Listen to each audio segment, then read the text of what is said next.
Hola, buenas noches. Bienvenidas, bienvenidos, bienvenidas a Ecos, entrevistas a escritoras contemporáneas. Y les compartimos que la noche de hoy tenemos a la escritora Asmara Gay. Ella nos va a compartir un poco sobre su trabajo. Recuerden que este proyecto, Ecos, entrevistas a escritoras contemporáneas, es un espacio dentro del taller Corporalidades y Creación Literaria en el que presentamos, difundimos y trabajamos con diferentes escritoras y artistas para difundir su obra. Y bueno, pues bienvenidas, les comparto que esta noche tenemos a Asmara Gay y a Angie Telles, que se une a la conducción de este programa. Y pues les doy la bienvenida, Angie, Asmara, bienvenidas las dos. Muchas Y gracias. bueno, Muchas gracias. Buenas noches. Encantada de estar con ustedes. Muchísimas gracias, Asmara. Voy a compartir un poco sobre nuestra invitada, su semblanza. Asmara Gay es de la Ciudad de México de 1975. Es escritora, crítica literaria y docente.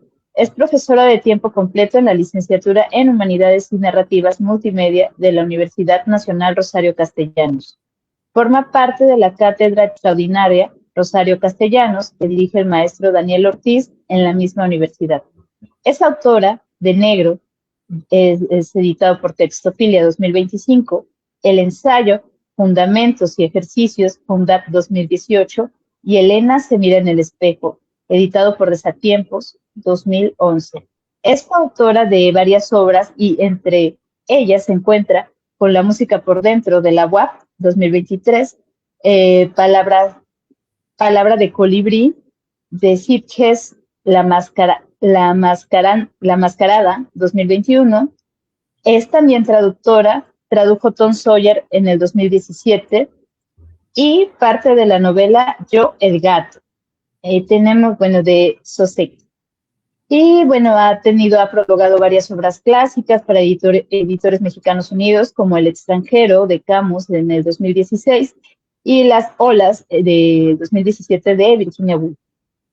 Tuvo a su cargo las coordinaciones de ensayo y cuento de Nocturnario de la revista, bueno, la revista también la tuvo a cargo, la revista de creación literaria del 2014 estuvo a su cargo del 2014 al 2017, fue editora de la revista El Comité en 1973, estuvo a su cargo del 2015 al 18, dirigió la revista hispanoamericana de literatura del 20 al 23 y parte de su obra ha sido publicada en revistas y periódicos y ha obtenido algunos reconocimientos literarios. En el 2018 fue nombrada embajadora del idioma español por la Fundación César Ejido Serrano y el Museo de la Palabra. Y pues le damos la bienvenida a Asmara Gay y muy contentos de tenerte aquí, de que nos compartas este espacio.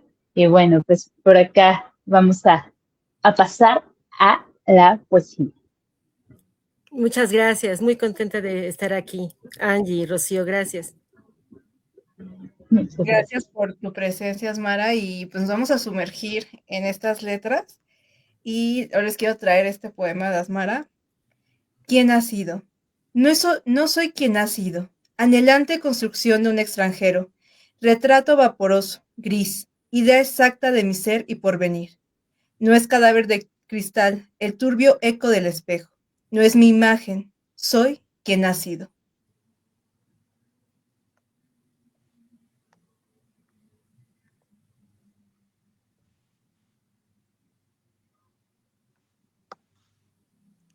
Y un poco para irnos adentrando en toda esta charla, me gustaría preguntarte, Asmara, ¿cómo llegas a la escritura? Bueno, yo tengo como un camino sinuoso dentro de la escritura, como pues son algunas personas, algunas escritoras o escritores también contemporáneos. Yo empecé a escribir muy temprano, muy chica, como a la edad de 7, 8 años, porque me gustaba mucho leer. Y en mi casa no asistíamos mucho a las librerías, sino que pues yo leía lo que estaba a la mano y las ediciones eran bastante viejas, del 1950, 1960, y yo llegué a pensar que ya no se escribía literatura, porque además, siendo la menor, casi no se me explicaba nada, ¿verdad? Entonces me fui interpretando el mundo desde mi dislexia y desde mi aproximación, desde mi universo, y yo creí que ya no se escribía, que ya la literatura no les interesaba escribir en el mundo, porque además en mi casa estaban muy apasionados con las matemáticas. Así que yo empecé a escribir a partir de lo que me gustaba leer, y me gustaba mucho, recuerdo que me gustaba mucho leer a García Lorca, los poemas de García Lorca, y como una imitación de los poemas de García Lorca, pues le iba cambiando las palabras, trabajaba con el ritmo, jugando, ¿no? Jugando empecé a escribir a la manera, según yo, de García Lorca. Y de ahí, también como me gustaba mucho leer los mitos chinos, los mitos griegos, pues un poquito empecé a hacer a esa edad como narrativa mitológica, un poquito, pero luego como no se fomentó, pues no tuve el acceso a las herramientas para practicarlo después de esa edad. Yo creo que dejé de escribir como a los 12 años, aunque como la lectura me gusta, me fascina, pues seguí leyendo. En la secundaria me puse a leer la Divina Comedia, que yo creo que habré entendido un pedacito, obviamente, pero ya es en la universidad, en la Facultad de Ciencias Políticas y Sociales, donde empiezo a tomar talleres literarios, el primero con Francisco Trujillo, un taller de creación literaria, y es cuando me adentro mucho más al conocimiento técnico de la literatura. Obviamente, mucho más en la maestría y en el doctorado, porque mi especialidad es en creación literaria, y más claramente en el área de la novela, pero ya desde la universidad empiezo a conocer vanguardias, corrientes, me apasiono por Horacio Quiroga también con su decálogo del perfecto cuentista, y empiezo a notar que no solamente se escribe a partir de sentimientos, reflexiones o gustos, sino que hay una técnica también y varias técnicas para escribir. Ese más o menos, en resumen, ha sido un poco el camino que me ha ido forjando como escritora. Y ahora con todo este camino y todo esto que nos compartes, ¿cuál sería la razón por la que nos podrías decir que escribes? En aquella época en la universidad, uno de los textos que fue fundacional para mí como escritora fue Cartas a un joven poeta de Rainer Maria Rilke, ¿no? Y bueno, como todos, como casi todos en algún periodo de la vida, uno se pone a pensar, ¿me quedo a escribir o no lo hago? ¿Soy buena? Como le pregunta el joven soldado a Reina María Rilke, ¿sigo por ese camino o no sigo por ese camino? Entonces, Rilke tiene algunas meditaciones al respecto, pero sobre todo aquella que le dice al joven Papús que si no lo puedes dejar de hacer, si hay una necesidad vital sobre la escritura para tu persona, entonces, bueno, no me tienes que preguntar a mí, tú lo puedes realizar porque para ti es vital, para ti es como comer, es algo que no puedes dejar de hacerlo. Y en mi caso así ha sido, ¿no? En realidad no puedo dejar de hacerlo porque, como les acabo de decir, para mí, pensar que ya no habrá literatura en algún momento es como morirme, o sea, es parte fundamental de mi vida. Necesito escribir porque necesito decir cosas con las que no estoy de acuerdo o interpretar el mundo que me rodea. Necesito entrar en diálogo con esa escritura, en primer lugar, con mis reflexiones y mis sentimientos, y también entrar en diálogo con los lectores, porque un texto no termina con la escritura y se guarda en un cajón, sino que es necesaria la publicación, dar a conocer también la obra. Y cuando estás en este diálogo introspectivo, ¿de dónde vienen esas ideas para que tú las puedas plasmar en texto? Bueno, las ideas, todos tenemos ideas en cualquier momento. La base de la escritura está en la forma. siempre hay ideas, como digo, siempre hay significados y mensajes. A lo largo de la escritura y de la historia de la literatura podemos encontrar mensajes parecidos, poco en cuanto al contenido hay original, claro, los contextos cambian y allá hay también pues vetas que seguir en cuanto a la originalidad del tema, pero en realidad los temas, se dice dentro del medio de la escritura, son constantes, ¿no? Entonces, muchas veces la forma es la que me da a mí algún hallazgo para practicar formas literarias o formas discursivas o formas poéticas o formas narrativas a partir de la experimentación. Me baso mucho para la escritura. Me gustan mucho las vanguardias literarias, también he dado clases sobre vanguardias y creo que fue una época muy creativa, muy original, con muchos aciertos más que errores, algunos errores también, pero creo que fue una época tan innovadora en cuanto a la forma y los temas que se estaban tratando, que todavía al día de hoy se siguen utilizando estas formas de vanguardia, narrativas y poéticas, aunque no nos demos cuenta. El ensayo, por ejemplo, se renueva en esta época, pero también las formas poéticas. Está el caligrama de Apollinaire, que en la actualidad se sigue usando, hay plataformas que te dicen, bueno, vamos a hacer pintura poética, y uno dice, bueno, pero eso ya sucedió hace 100 años, ¿no? Entonces, la vanguardia sigue vigente.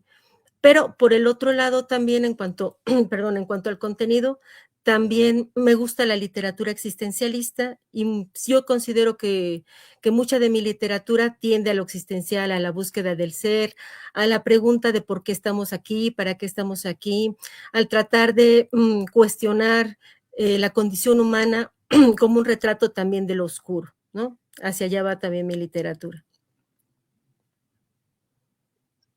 Bueno, buenísimo. A mí me gustaría un poco preguntarte, comentarte en este sentido. Bueno, tu escritura justamente tiene muchas formas, ¿no? Cuento, ensayo, poesía, traducción. Y bueno, cuéntanos un poco sobre estos cruces con los que vas trabajando en tu obra, porque al final has explorado tanto teóricamente como en diferentes autores, en diferentes obras, pero tu misma escritura te lleva por esos canales. Cuéntanos un poquito sobre eso. En la época en que yo me desarrollé, por ahí de los años 90, como escritora, ya en la época universitaria, algo que se nos formaba en los talleres, porque antes de haber escuelas propiamente dichas, bueno, estaba la SOGEM, pero la SOGEM nunca ha trabajado con licenciatura, maestría o doctorado. Eso es un concepto moderno dentro de los escritores. Los escritores nos formábamos en talleres literarios y entre los talleres se nos decía que un escritor realmente, un escritor que se pudiera consolidar o que se le llamara como ese nombre, debería de tener la capacidad de escribir de todo tipo de textos, ¿no?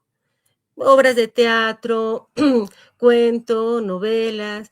Entonces, mi camino de alguna manera ha tenido esos cruces porque así se nos comentaba en ese momento. Y cuando uno lee obras tan grandes como la de García Lorca, que sigue ese camino, la de Edgar Allan Poe, la de Rosario Castellanos, uno comprende perfectamente que ese es el camino para ser un gran y verdadero sublime escritor. Yo no sé si sea sublime, pero al menos he tratado de seguir ese camino explorando los diversos géneros literarios. Tengo, por ejemplo, alguna obra de teatro, obviamente sin publicar. Todavía pienso que necesito dedicarle mucho tiempo a la obra de teatro, me gusta mucho, pero la considero es el género más difícil. Pero también tengo una novela, por supuesto, que se llama La muerte del autor, que espero encontrar editorial para el próximo año. Pero bueno, sí, he seguido un poquito ese camino con base en tratar de ser la mejor escritora que pueda yo misma. Bueno, y también en esto de la escritura, a través de justamente de tu propia obra, pero también de la docencia y también de la edición, has creado un puente con generaciones nuevas y distintas pues de lectores y lectoras, ¿no? ¿Cómo ha sido este puente con estas generaciones con las que ahora o con las que has ido trabajando a lo largo de tu obra y de tu trayectoria? Fíjense que para mí ha sido muy enriquecedor. Grandes maestros de la escritura como Carlos López, por ejemplo, dedican obra a los alumnos porque con los alumnos se crece bastante. No solamente por la preparación de la clase, ¿no? Por el conocimiento que uno les transmite y que trata también de hacer su mejor labor, sino por la retroalimentación que dan los alumnos y por ese diálogo experimental a través de la propia obra de los alumnos. Uno encuentra situaciones, aspectos, temas y formas que no había contemplado de la literatura, y muchos alumnos le dan la vuelta a lo que uno les comparte, les comenta. Tengo muchas anécdotas con los alumnos. Yo estoy muy orgullosa, pues, de todos mis alumnos, de todos, pero obviamente algunos los tengo con más cariño en mi corazón. Desde aquel alumno que le pudimos transformar su realidad, sus circunstancias tan difíciles de vida, ¿no? Que nunca pensó que podría ser licenciado y lo está haciendo, lo está logrando, y que además contribuye al desarrollo de su comunidad, enseñando a niños, por ejemplo, ¿no? Me refiero a alguien específico, sin nombrarlo. Desde eso que estoy tan orgullosa porque está cambiando su realidad y hace un cambio de la realidad con los niños con los que puede enseñarles en su comunidad, ¿no? Hasta que ellos que han ganado premios literarios, y yo digo, oh, wow, o sea, mis conocimientos también tienen un canal, también les funcionan a ellos de alguna manera, ¿no? Entonces, ha sido muy enriquecedor desde diversas etapas, diversas áreas, y en cuanto a la edición de revistas y de textos, pues lo mismo, ha sido enriquecedor, aunque desde otro punto de vista. Ha sido un puente para que personas que durante muchos años no pudieron expresarse en revistas tradicionales, ¿no? Donde encontramos, lo sabemos, muchas mafias culturales, ¿no? Pues ha sido un puente muy bueno estas revistas independientes, donde uno lo hace por amor al arte, porque uno no ha cobrado nada en esas revistas, para que se expresen nuevos talentos y salgamos de esos paradigmas del control de la cultura y de la literatura, que lleguen esas voces a donde tienen que llegar, que se creen nuevos públicos y que se vea que hay talento también en Latinoamérica en general. Sí, bueno, ahora que decías, comparto mucho este sentimiento por los alumnos, las alumnas. Es como algo que te mueve mucho, que te enternece mucho, como este crecimiento que llegan a tener y acompañarles, pero sobre todo aprender pues de los estudiantes como que el estudiantado te refresca, te hace pensar, te revuelca así las ideas y te conmueve también. Te reta también, Entonces, te reta. te reta. Sí, eso ha sido, eso me llama mucho la atención. Y también esta parte de pues de crear espacios literarios, revistas literarias o publicaciones literarias, pues que impliquen no estar dentro de, digamos, una magia literaria, que tengan otras salidas, otros espacios. Eso siempre va a ser muy importante y se agradece mucho, lo agradecemos mucho. Y bueno, pues cuéntanos un poco sobre Negro, cómo surge Negro, que es tu más reciente libro. Cuéntanos un poquito sobre tu última obra. Claro que sí. Negro es un conjunto de 30 cuentos oscuros. Para prevenir a los lectores le he puesto negro para que no crean que es blanco, ¿no? O es rosita, no, es negro, tiene un carácter negro desde diversos ejes de sentido. Por un lado son cuentos policíacos muy oscuros, ¿no? Donde varios personajes terminarán muertos a lo mejor, o en circunstancias trágicas. Hay también un desarrollo de lo gótico, donde incluso hay aspectos fantasmales o aspectos de magia oscura por allí, que me parece importante revelar a los lectores. Por ejemplo, el cuento No te vayas, que publiqué primero en la revista La Mascarada y ahora lo publiqué aquí como uno de los últimos cuentos. Tiene un marco de magia china, ¿no? Me gustan las tradiciones orientales, me gusta Japón y China, y llego a leer algunos aspectos del taoísmo también en ese sentido que implica la magia, y bueno, lo incorporo allí, busco el canal para publicarlo, para darle desarrollo, porque me parece que es importante ese tipo de situaciones que muchas veces se niegan, pero que hablan también de cierta condición humana. Y también hay desarrollo psicológico de los personajes a partir de mucha oscuridad que no siempre los personajes notan en sí mismos, pero que a través del narrador se pueden ir revelando. Entonces, estos 30 cuentos, los escribí durante 10 años, más o menos, me tardé más o menos 10 años en escribirlos. Obviamente, mientras escribía estos cuentos, escribía otras cosas, hacía traducciones, hacía prólogos, hacía poesía, etcétera. Pero creo que con la publicación de No te vayas, de este último cuento que les estoy mencionando, que cuenta este cuento una historia que contó Lin May en alguna entrevista, cuando dijo que no podía desprenderse del cadáver de su esposo muerto, ¿no? De su segundo esposo, que lo quiso tanto que, así lo escuché la primera vez, que fue a desenterrarlo al panteón. Entonces, justo yo me imaginé, pensé que lo amaba demasiado, que no podía contenerse del amor que le tenía a su esposo, y por tanto me pareció hermoso el hecho, contradictoriamente, porque bueno, pues estás conviviendo con un cadáver. Se lo comenté a mi esposo y él no me creía de que me pareciera hermoso ese hecho, así que le dije, te lo voy a explicar de la mejor manera que conozco, que es a través de un cuento.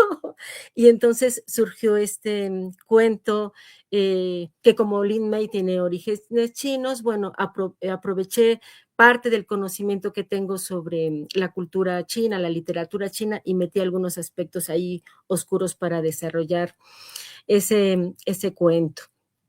Y bueno, así algunos aspectos. Para escribirlos tomo una parte de mi vida, de mis experiencias o de las experiencias que conozco, más obviamente estructuras literarias, y los llevo todo esto a la ficción. Creo que es un buen libro negro, creo que doy el punto de lo que yo quiero decir con respecto de esa oscuridad que nos permea a todos, a veces como un aviso de las circunstancias en las que nos movemos las mujeres, porque hay cuestiones de violencia de género, retratos de violencia de género, que quiero decir, bueno, aguas con esto, no está padre, no está bien, y deberíamos evitarlo como seres humanos. Y otros aspectos más lúdicos, ¿no? Más juguetones, que es la parte intermedia del libro. Allí juego con la ironía, con el humor negro también en esa parte, que tal vez no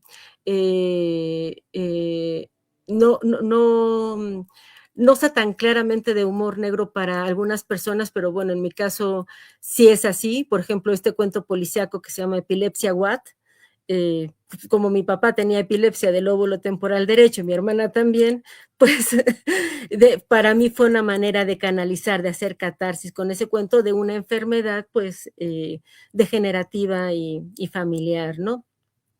Y bueno, así va surgiendo negro, entre las experiencias, el conocimiento, estructuras y algo que quiero mostrar. Al final, negro, además de ser cuentos oscuros, trata de mostrar una condición humana oscura, ¿no? Me gusta el existencialismo y para mí es una especie de cuentos existencialistas oscuros. Es muy interesante, negro, bueno, cómo nos estás compartiendo esta obra, y también creo que me resuena mucho como este tipo de literatura que está surgiendo como esta literatura oscura, ¿no? Que de pronto puede verse hoy en Latinoamérica con varias autoras donde se presenta, pues sí, asuntos de la condición humana, pero también asuntos de, pues, violencia de género, asuntos incluso terribles como Mariana Enríquez y lo espectral con relación a los desaparecidos políticos de Argentina, ¿no? Justamente, incluso recordando a algunas autoras mexicanas como Amparo Dávila, ¿no? Y esta forma oscura de narrar, ¿no? Bueno, es un tipo de literatura que a mí me gusta mucho, ¿no? Es como, de hecho, nos gusta mucho abordar por ahí ese tipo de escritura y de condición donde se trata, pues, las sombras, digámoslo así, las sombras, lo oscuro, pero como esta transformación literaria, ¿no? Le da otro sentido e incluso te acercas de otra manera a esa condición y a esta situación humana, ¿no? Y bueno, ¿nos podrías compartir un texto, el que tú quieras, de tu elección, del libro que tú quieras? Quizá si nos quieres compartir. Sabemos que negro son cuentos largos, a lo mejor nos puedes compartir un fragmento, algo que nos quieras compartir.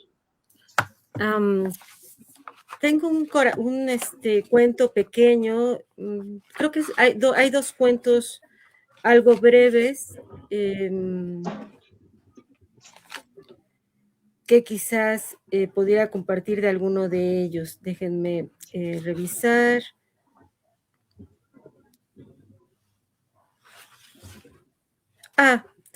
Un fragmento de Hombre de Sueños, ¿no? Que ese texto les gusta mucho a mis alumnos también, que es muy imaginativo, ¿no? Al menos un pedacito sí les comparto. Dice Hombre de Sueños: nunca se supo cuál era la fecha de su nacimiento, ni quiénes eran sus padres, ni de dónde vino. Solamente se llegó a saber lo que él mismo contaba y repetía sin cesar a cada persona que quería saber de él. Yo salí de un sueño. Recuerdo que alguien que no era yo estaba soñándome. Había un túnel en que nos encontrábamos, uno a cada lado. Parecía una vieja película del oeste, dos sujetos a punto de dispararse en medio de la oscuridad, aunque no teníamos armas. Apenas nos distinguíamos. De pronto, no sé de dónde, apareció una luz que lo invadió todo. Esa luz nos abarcó también a nosotros y lo vi desvanecerse lentamente del sueño, como si quemara, como si se quemara. Un instante después me hallaba aquí en esta tierra a la que llaman mundo. Me he ido adaptando poco a poco, pero ha sido difícil, en especial por las cosas que hay que hacer en esto que nombran vida: comer, trabajar, ir al baño. En el sueño yo nunca tuve que hacer nada de eso. Por increíble que parezca, a la gente le fascinaba su historia y ésta le había conseguido muchos amigos, incluido yo, siempre que queríamos escuchar cómo es que vivía en el sueño, y entonces proseguía su relato. Ustedes han de pensar que no vivía si nadie me soñaba. Están en un error. Yo vivía en todo momento porque me quedaba en la mente de los hombres y mujeres que me soñaban como una idea fija, a veces con extrañamiento por mis comentarios durante el sueño, otras veces como el recuerdo de un amigo e incluso como la figura de alguien que no tiene nombre ni apellido, pero que está en todos los sueños, una presencia que te observa, ¿no? Y eso es el inicio de Hombre de Sueños. Muchísimas gracias. ¿Qué tal?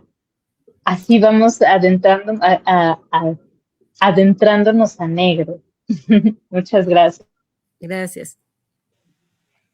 Y bueno, en este marco de negro, ¿no? Que trae un poco al lector todo esto del carácter luminoso, ¿no? Que irrumpe de alguna forma en la realidad. Nos encantaría saber si nos puedes decir sobre 3 influencias literarias que engendran un poco todo esto del terror, ¿no? Que ahí te hace y te convoca a escribir. La más clara, y por eso el libro abre con un cuento homenaje a Edgar Allan Poe, ¿no? La primera, evidentemente, es el romanticismo oscuro de Edgar Allan Poe. Edgar Allan Poe escribió un cuento que se llama William Wilson, un cuento sobre el doble, ¿no? Ese doble que puede ser encarnado, real, un personaje que es tu propio retrato, pero que también puede ser algo imaginativo, algo con lo que tú te estás, como una metáfora para que tú hagas catarsis o purifiques algo en tu vida, ¿no? En mi caso, el texto se llama El ladrón de textos y habla sobre cómo, a la manera de William Wilson, cómo hay una sombra que te busca, que te persigue de alguna manera, que te pone tropiezos en la vida, cuando en realidad es que puedes ser tú mismo, ¿no? Al final del cuento, el cuento es abierto, al final no sabemos si realmente es un personaje desdoblado o es un personaje que tiene un doble real, porque la escena final sucede en un espejo, pero bueno, Edgar Allan Poe es una influencia clara en ese cuento con el que se abre negro y en otros cuentos. Otro autor que para mí es muy importante es Horacio Quiroga. Uno aprendió a escribir muchísimo con Horacio Quiroga. En la década de los 90 era el non plus ultra de la literatura y su decálogo nos lo aprendíamos al dedillo, ¿no? Además de todos sus cuentos, tanto los de la selva como los de la locura, ¿no? Y como Horacio Quiroga adoraba a Edgar Allan Poe, pues hice conexión evidentemente bastante con Horacio Quiroga. Entre la tragedia que marcó su vida y lo que él escribía, pues también hay unos ecos por ahí de Horacio Quiroga. Rosario Castellanos está también metida. Uno piensa en Rosario Castellanos y como hizo muchas cosas en su vida, a veces se nos olvida de la crudeza con la que escribía. Y tiene, por ejemplo, el capítulo 2 de Oficio de Tinieblas, que por cierto hoy lo vi con mis alumnos. El capítulo 2 sucede una violación a una indígena y no es el único texto donde esta Rosario Castellanos explora la condición oscura también del ser humano. Generalmente se habla de ella como una indigenista o feminista y a veces sin entender lo que está explorando o expresando. En Ciudad Real, Modesta Gómez también es violada, en ese cuento Modesta Gómez también es violada. En Cuarta Vigilia, una aristócrata de Ciudad Real asesina a un indígena al final, a lo largo de la obra, para que no descubra su cofre secreto, ¿no? Entonces, desde mi punto de vista, que también quiero explorar esa parte en algún artículo de investigación, Rosario Castellanos escribe de esa manera, bueno, porque es aguerrida, porque es fuerte, porque quiere mostrar esa condición oscura a través del existencialismo, pero también yo creo que tiene una influencia bastante fuerte de Asunción Izquierdo Albiñana, ¿no? Que fue una escritora muy popular en su época y que también va a morir de manera trágica. Los horribles periódicos de su momento, cuando fallece ella junto con su esposo, cuando estaban asesinados, incluso relatan que Asunción Izquierdo Albiñana murió como lo que escribía, ¿no? O sea, vaya, qué violencia de género en la década de los 70, diciendo esos semejantes periodistas. Pero bueno, entonces diría que Horacio Quiroga, Edgar Allan Poe y Rosario Castellanos son unas influencias importantes también en mi perspectiva y en mi obra.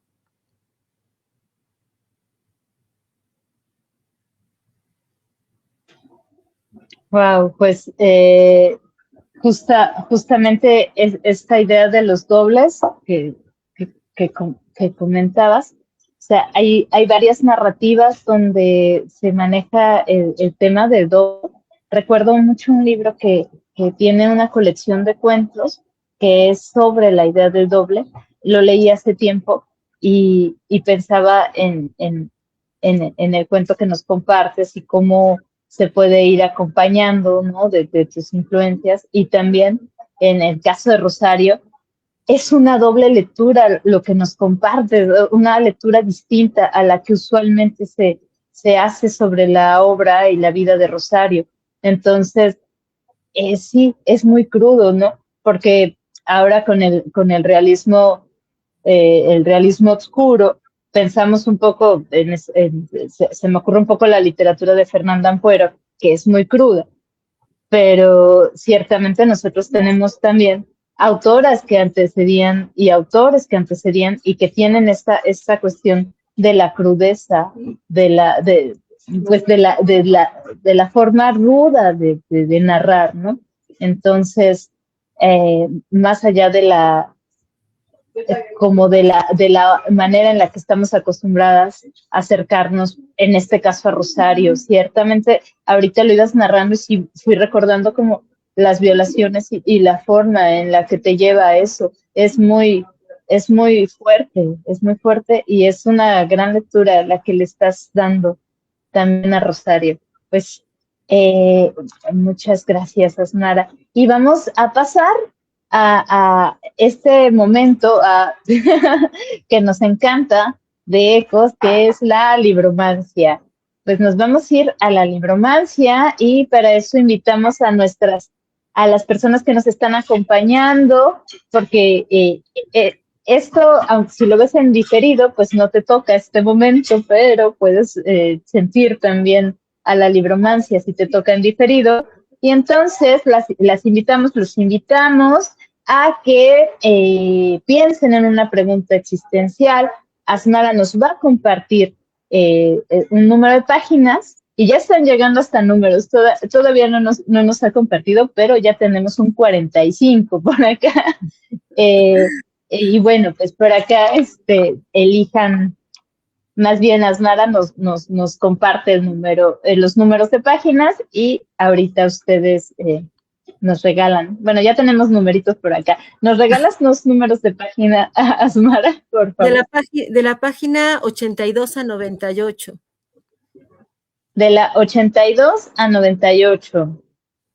Por acá nos llegó el 45 y el 20, pero tenemos, ya listo. No, 82 a 98. Entonces, Natalia, Navegante y César nos mandaron números anteriores, así que recuerden, ahora sí, tenemos el 89 con Aleida. Muchas gracias, Aleida.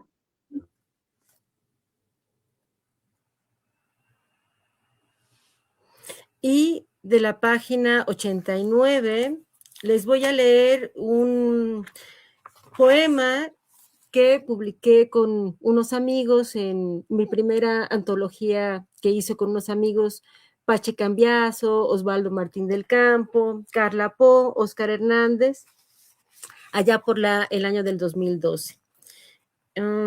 Y publicamos poemas bajo la dirección del maestro Raúl Renán.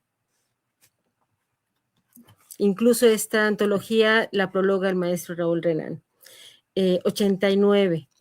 El poema es un poco más largo, entonces solamente les leo las 2 estrofas que se incluyen en este poema al que titulé Olvido y Fuga.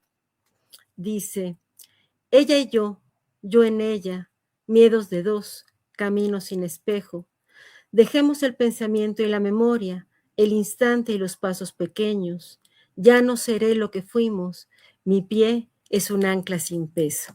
Dentro de las cosmogonías místicas, mágicas, dirían que estaba establecido porque estábamos hablando del doble y este poema trata también del doble.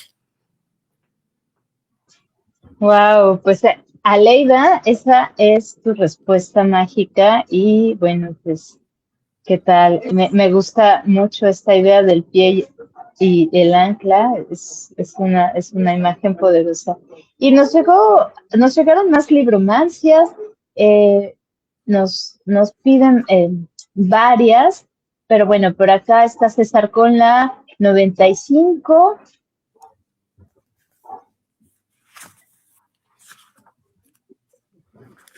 Y la 95.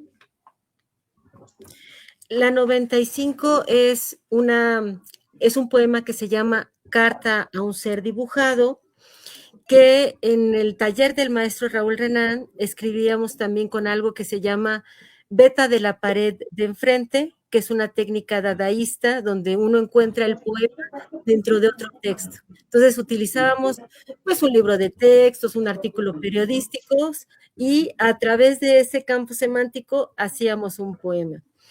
Esta beta de pared de enfrente viene del campo semántico Ángeles y Demonios de Maruja Torres, publicado en la revista El País Semanal el domingo 29 de abril de 2012, página 10, ¿no? Entonces, hacíamos este tipo de juegos también con el maestro Raúl. Dice, carta a un ser dibujado. Amiga, yo había creído una fantasía. Mis ojos en algún momento vivieron la violencia de nuestra vida. Luché, sabes bien, por una forma de vida sobre otra. No soy la misma. ¿No? Y hasta ahí llega esa parte. Wow, esto de la libromancia siempre lo platico con Diana y con Angie, es bien interesante porque a veces uno ni pregunta nada y terminas así como, como con una libromancia en la cabeza, así. Tenemos una última petición que nos la hicieron dos veces y es Natalia Ancheinta con la 91 y con eso terminaríamos la libromancia. La 91 es un poema que titulé Oscuro Cauce. Ya les digo, desde el 2012 trataba de textos oscuros. Y es una respuesta a Muerte sin fin de José Gorostiza. Entonces tiene un epígrafe precisamente de José Gorostiza que dice, sin verlo a él, a Dios, lo que detrás de él han escondido, el tintero, la silla, el calendario, todo a voces azules el secreto de su infantil mecánica, en el instante mismo que se empeña en el tortuoso afán del universo. José Gorostiza. Y ya el poema dice, no es azul, no debe ser azul el agua que del vaso se derrama en límpida espiral, si acaso gris, incolora maduración del espíritu y del tiempo que se deja caer en la pálida sustancia, toda esa agua forma imperfecta que en la íntima ausencia de sus ojos busca el silencio, se encuentra eterna. Y ahí termina la página. Wow, pues muchísimas gracias por estas 3 libromancias que empezaron en la 88. Por ahí alguien pidió anteriores, entonces pues no les tocó, pero estamos muy agradecidos para las personas que se sumaron a la libromancia y con Asmara por compartirnos estos 3 poemas. Y bueno, pues muchísimas gracias, Asmara. Por acá Angie nos va a compartir un poquito más de preguntas. Y siguiendo como en este tono un poco místico, ¿no? Que nos deja la libromancia, porque por ahí también el escribir y el escuchar, pues es conjurar, ¿no? Entre varias voces. Yo quiero preguntarte si nos puedes decir cuáles serían estos rituales que acompañan tu proceso creativo. Esa pregunta me gusta bastante. Yo creo que todos, de alguna manera, como seres rituales, como humanos rituales, tenemos rituales para muchas cosas, independientemente de si se escribe o no. Hay rituales sobre cómo cocinar, sobre la cocina, hasta hay rituales para bañarse, ¿no? Hay rituales para muchas cosas. En mi caso, depende del texto, es el ritual que voy a hacer. No es lo mismo escribir un poema que una novela o que un cuento o que un ensayo académico, un artículo de investigación. Para mí son rituales diferentes, aunque generalmente están acompañados de música. Me gusta la música clásica, pero sobre todo me gusta la música tradicional de cualquier época. Creo que hay un diálogo profundo, espiritual, existencial con la música tradicional de las diversas regiones. Me gusta la música tradicional mexicana, la música rusa, la música china, etcétera, etcétera, ¿no? Suelo escuchar, porque lo tengo a la mano, no por una preferencia específica, sino porque lo tengo a la mano, la música tradicional que toca Jordi Sabal. Y cuando estoy en ese momento, suelo escribir narrativa. O sea, me siento tan compenetrada con este tipo de música, de melodías, que suelo escribir narrativa. Por otro lado, como acabo de decir, me gusta mucho la música clásica también, y pongo a Bach a Johann Sebastian Bach para textos teóricos, porque me relaja más, ¿no? Y ya si me siento como con mucha adrenalina, pues pongo a Sabaton, porque también Sabaton me gusta mucho, ¿no? A todo lo que da Sabaton para escribir otro tipo de textos. Pero entonces suelo escribir con música, a menos que me duela la cabeza o que tenga algo por allí, no escucho nada. Y si es un texto teórico, suelo empezar en la computadora porque me ayuda a sistematizar mejor. Y si es narrativa y sobre todo poesía, tengo muchas libretas, lo hago en una libreta.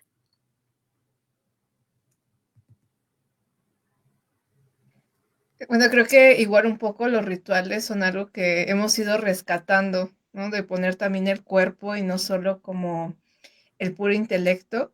Y yo creo que a todos nos gustaría escuchar otro texto tuyo que nos quieras compartir, ya sea de negro o de alguna otra antología.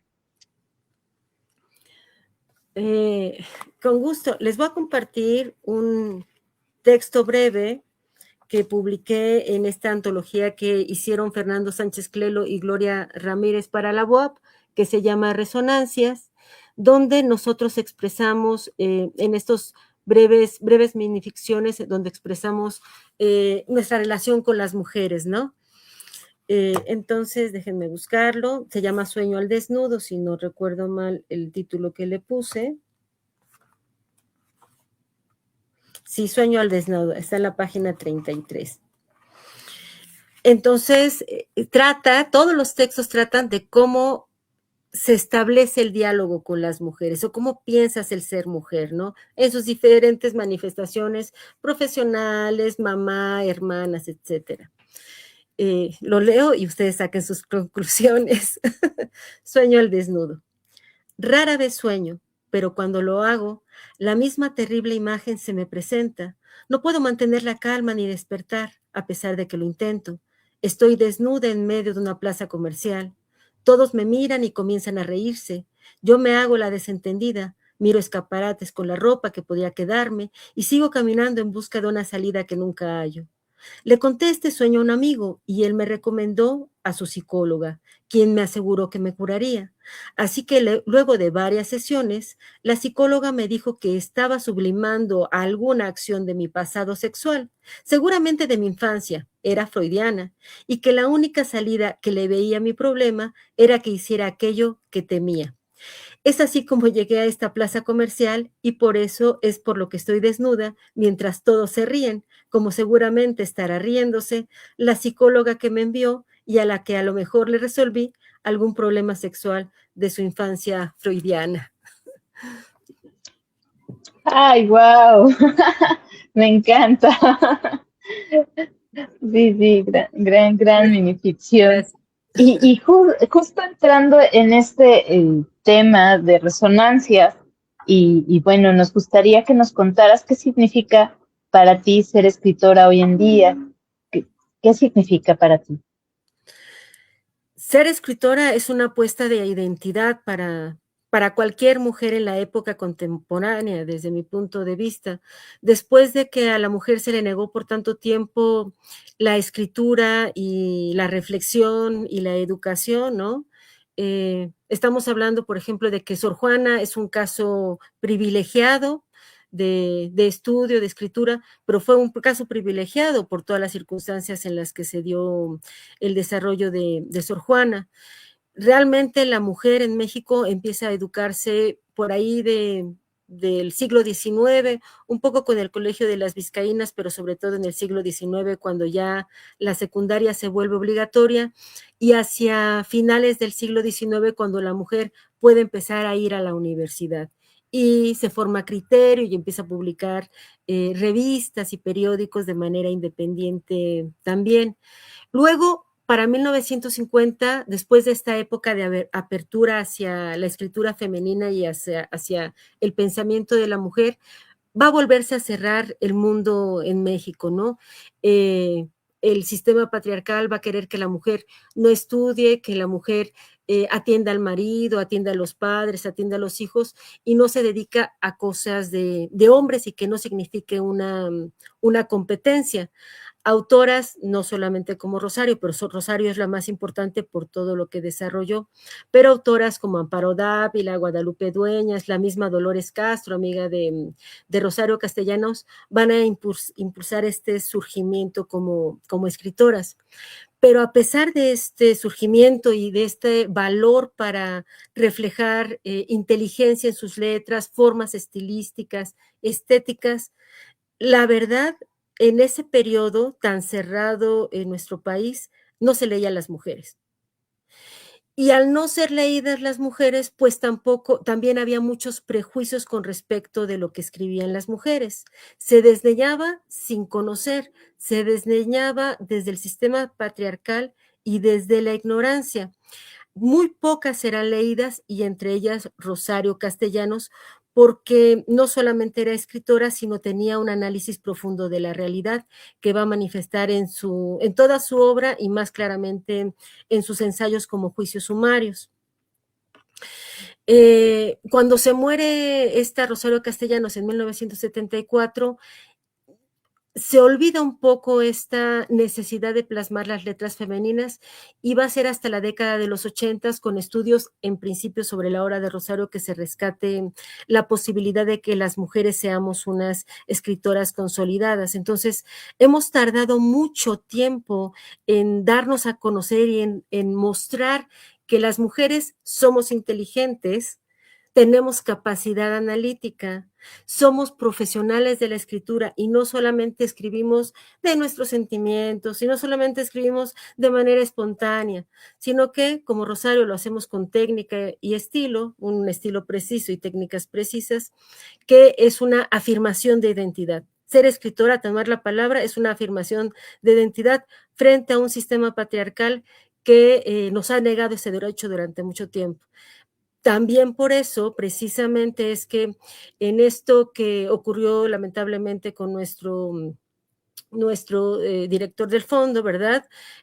Ante esas declaraciones lamentables, es que las escritoras mexicanas de derecha, izquierda, centro, de lo que sea, levantamos la voz, porque levantar la voz es existir y no asumir un papel que se le había dado a la mujer mexicana, a la escritora mexicana en los años 50 y 60, de nulidad, de no pensar, de no tener calidad literaria, ¿no? Entonces, es alzar la voz, y es un compromiso, y es identidad. Todo eso para mí es ser escritora. No, bueno, bueno, a mí me movió mucho todo lo que has dicho ahorita, porque fuiste como marcando pautas históricas, pero también tu propio proceso, pero el de las demás, el de las otras, y de pronto esto se vuelve muy, o sea, es algo que nos interpela, ¿no? Lo que dices es algo que te da identidad, y bueno, alzar la palabra, escribir, decirse, nombrarse escritora es también una forma de estar aquí, ¿no? De estar presente, de ser, ¿no? Un ser en el mundo. Entonces, todo eso, bueno, me ha movido muchísimo, porque finalmente en Rosario, en Mujer que sabe latín, pues justamente ahí va abonda y busca y desmenuza, y bueno, cuando la lees te enteras de cosas como por qué la corregidora zapateó y por qué no mandó un papel, pues porque no sabía escribir. O sea, son cosas muy fuertes, profundas, ¿no? Cuando te vas hacia allá, puedes mirar y sentirte hoy en día, ellas nos abrieron esa puerta, ¿no? Y nosotros tenemos que seguir abriendo puertas y ventanas, y bueno, porque es como una cosa imparable, ¿no? Pese a que estemos inmersas en un sistema patriarcal y siga repitiéndose lo que pareciese que ya no se va a repetir, pero sigue repitiéndose. Y bueno, Taibo nos dejó la muestra recientemente, ¿no? Entonces, pues sigue siendo importante seguirse nombrando, seguir haciendo palabras, seguir estando aquí. Y muchas gracias por traer todo esto acá en este momento, Asmara. Muchas gracias. Con mucho gusto. Si algo, nada más quería también complementar una parte, si algo nos dejó estas mujeres que murieron por los derechos de las mujeres, como Olympe de Gouges, allá en el siglo XIX, en la Revolución Francesa, fue saber que si las mujeres queremos abrirnos camino, no tenemos que esperar a los hombres, somos las propias mujeres las que nos vamos a abrir el camino. Sí, totalmente de acuerdo. Y gracias por ponerlo aquí en la mesa. Muchas, muchas gracias, Osmara. Y bueno, pues estamos ya en la recta final del programa y pues Angie. Sí, ya un poco para ir cerrando, querida Asmara, yo creo que esta es una pregunta que todos nos hacemos, sobre todo todas y todos a quienes se nos queman las manos por ya tener negro y poder conocer más de tu trabajo, es ¿en dónde te podemos encontrar? ¿Dónde podemos encontrar tus libros? Si tienes por ahí algunas próximas presentaciones de editorial, como cositas así que nos puedas compartir. Claro que sí, muchas gracias. Negro se ha vendido bastante bien, afortunadamente. Lo encuentran desde Amazon, por ahí anda Negro, pero en prácticamente todas las librerías también se encuentra. Está en la Gandhi, está en el Péndulo, está en el Sótano, está en Porrúa, ¿no? Textofilia tiene muy buena distribución y se puede encontrar en muchos lugares, nada más que se ha vendido también que se ha agotado en algunas librerías también. Donde yo sé, está en Amazon, está en el Sótano de Miguel Ángel de Quevedo, que llegaron algunos libros, y en el Péndulo de San Ángel. Ahí que yo sé, que yo la haya visto, por allí está.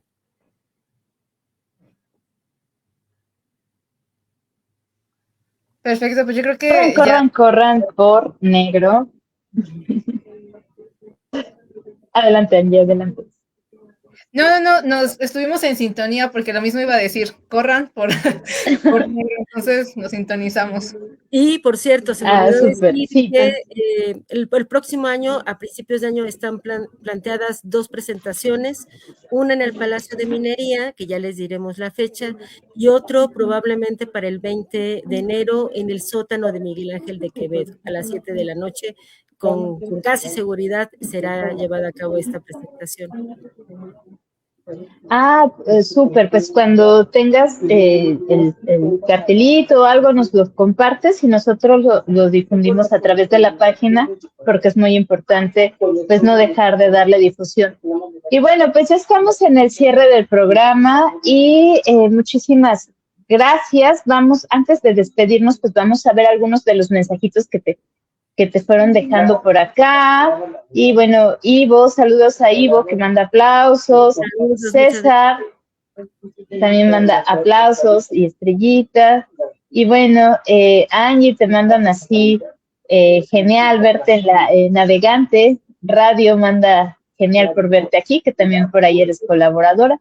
Mira, muchas libromancias que se emocionaron antes de que tuviéramos los números y ya teníamos las libromancias por acá, pero los que tuvieron números antes del 88, pues ya no les tocó. Dice que los cotorreaste porque ya habían lanzado números anteriores. A Leida, que ella le tocó una libromancia mágica. Y bueno, por acá Natalia también dando gracias por la libromancia. Y Sara Yala, que dice, qué hermoso programa y manda saludos. Muchos saludos y abrazos para Sarita. Y bueno, pues ya estamos al final del programa y nos gustaría que nos compartieras un texto de cierre, el que tú elijas y desees compartirnos. Hay un poema que me gusta mucho, que juega un poquito con el sentido de los versos, pero que además se lo escribí a mi padre, aunque no diga allí que se lo escribí a mi padre, ¿verdad? Se llama La sangre. La sangre de mis muertos se teje en tierra viva, la sangre de mis vivos se asienta en carne muerta. Esta es mi sangre, el helado pozo donde va la vida, va la muerte y se va todo.